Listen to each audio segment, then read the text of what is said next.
So here we are. We have made it to the final movement of Rudder's Requiem this week, the Lux Aeterna. In this text, everything is resolved in light and peace and a hope of redemption. Rudder chose not only to use the Latin text that we would expect to see from the Catholic liturgy, but also words from the book of Revelation.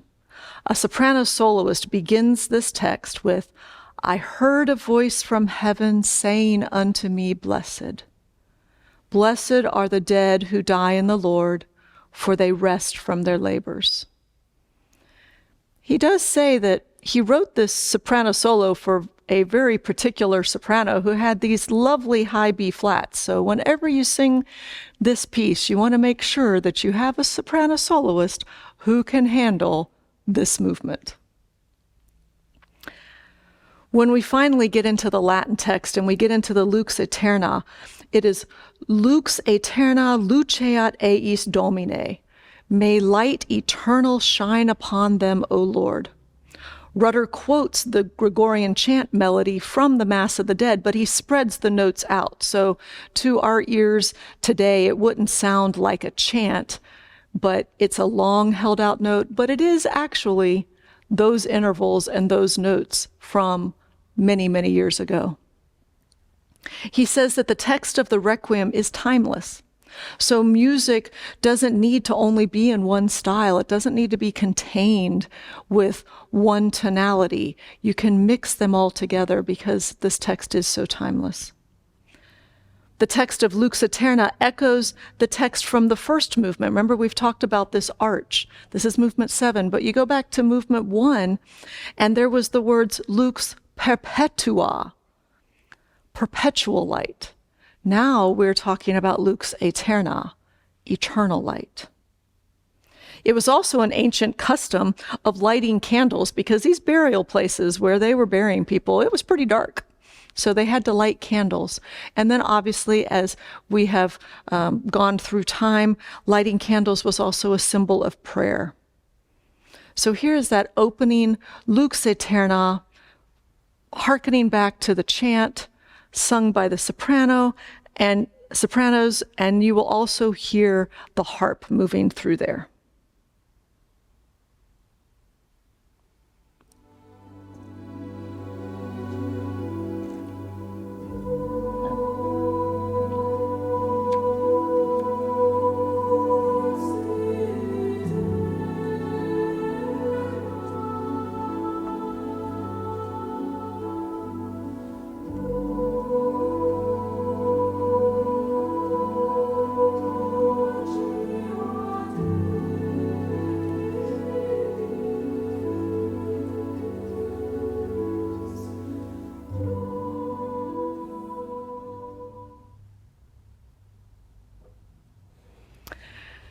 Then finally, at the end of this text, we come to Requiem aeternam dona eis Domine. Give them eternal rest, O Lord. So Rudder returns to the music that he sang in the first movement, and that text was Kyrie eleison, Lord have mercy. However, now he purposely sets this at a little slower speed because everything has changed from the beginning. Remember, we were in darkness. We have now made this journey all the way to eternal light, eternal peace, eternal light. Rudder ends the 7th movement in G major, which is echoing also the opening timpani from the beginning of the movement 1. But when the timpani was playing those G's in movement 1 and we were in that darkness, it was very ominous.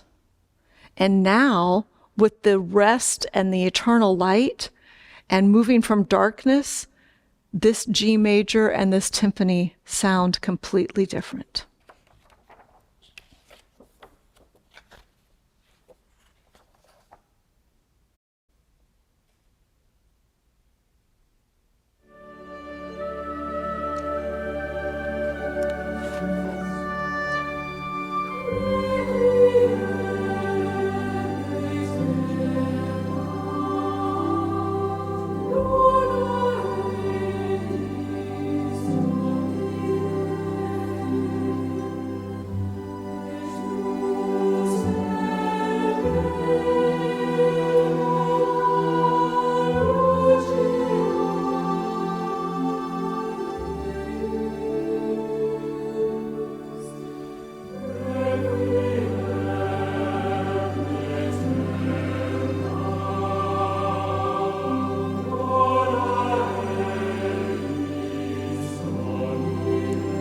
comes the timpani.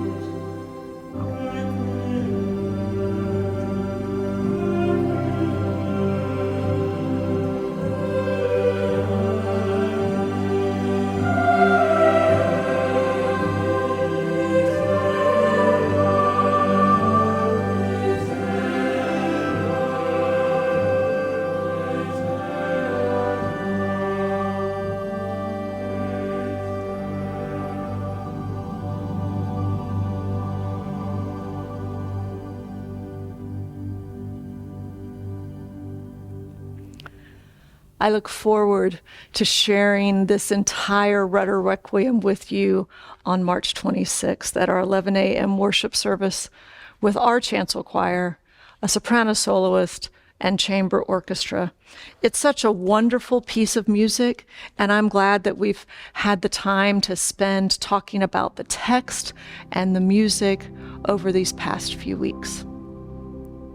I'll see you in church.